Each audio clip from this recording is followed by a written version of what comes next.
안녕하세요. 수원여성의 온라인 회원 세미나 진행을 맡은 활동가 양세진입니다.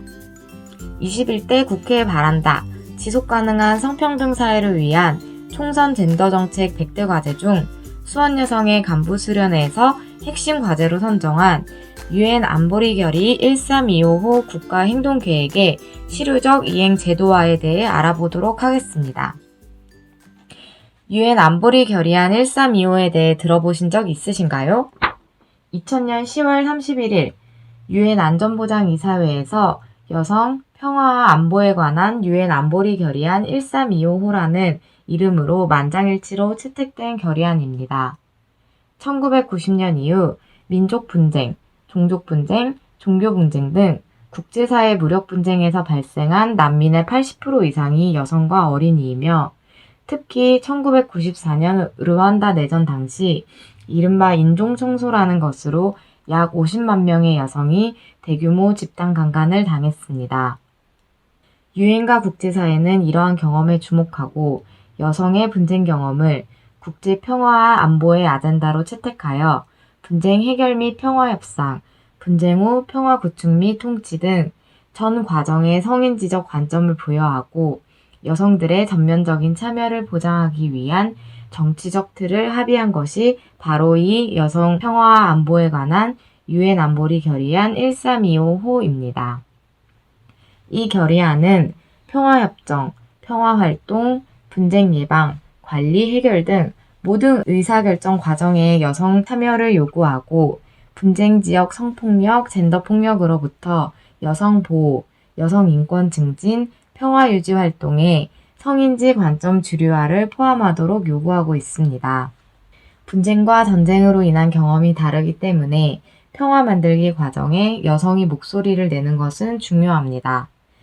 여성, 평화, 안보 의제에서 여성의 관여를 강조하는 것은 실제로 평화 만들기 과정에 여성 참여가 평화를 증진시키는 데 기여했기 때문입니다. 2018년 발표된 자료에 따르면 여성이 참여한 평화협정의 경우 체결 후 10년간 현저하게 높은 실행률을 보였고 협정의 지속성이 15년 이상 유지될 가능성이 35% 이상 증가한다고 합니다. 지속가능한 평화체제를 구축하기 위해 여성의 참여는 이토록 중요합니다. 그러나 결의안 채택 이후 20년이 지났지만 여전히 여성들은 평화 구축 과정에서 배제되고 있습니다.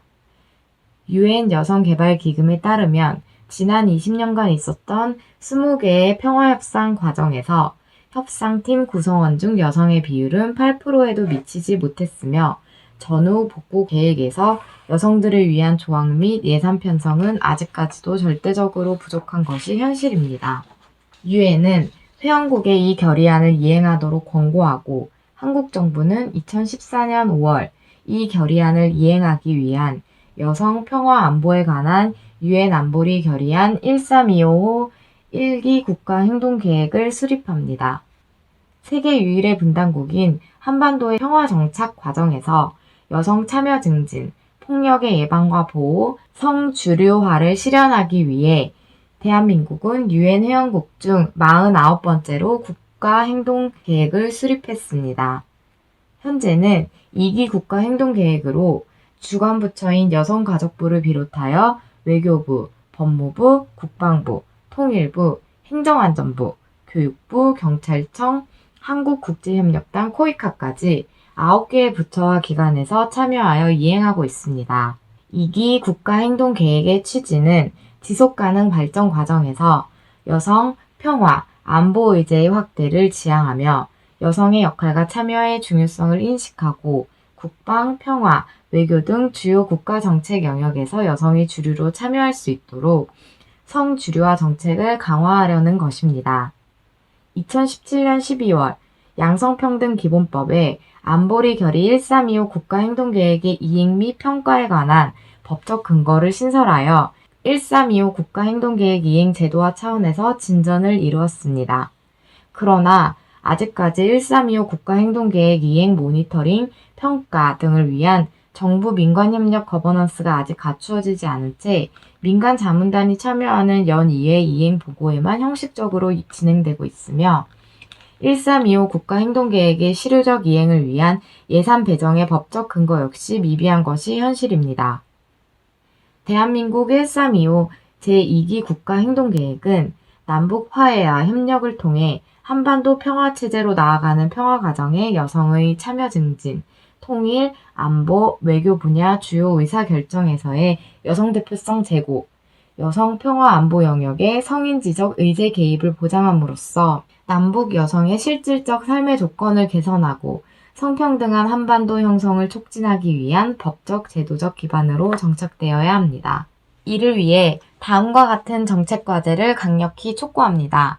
첫 번째, 양성평등 기본법 시행령으로 안보리 결의 1325 국가행동계획의 실효적 이행을 위한 예산 배정을 의무화하고 국회 보고를 의무화해야 합니다. 두 번째, 1325 국가행동계획의 이행, 모니터링, 평가를 위한 민관 협력 체계 및 거버넌스를 제도화해야 합니다. 세 번째, 2021년부터 2023년까지인 1325 제3기 국가행동계획 수립 시 성평등 실현을 위한 남북 여성 교류를 목표의 하나로 설정하고 세부 목표, 행동계획, 평가지표 수립 등을 1325 국가행동계획 차원에서 진행해야 합니다. 네 번째, 남북협상 대표단의 여성 대표성을 높이기 위해 여성을 30% 이상 포함하여 구성하는 것을 의무화해야 합니다. 이를 위해 3기 1325 국가행동계획에 참여 영역 행동계획을 신설해야 합니다. 마지막으로 한반도 평화협정 의제의 사회문화 영역 신설로 여성과 시민사회 등 다자적 참여 기반을 확보할 것을 촉구합니다. 이번 총선을 통해 성평등한 평화체제를 구축하고 실현하는 데 한 걸음 더 나아가길 바라며 우리 함께 구호를 외쳐볼까요? 성평등이 민주주의 완성이다. 페미니스트 정치 바로 지금!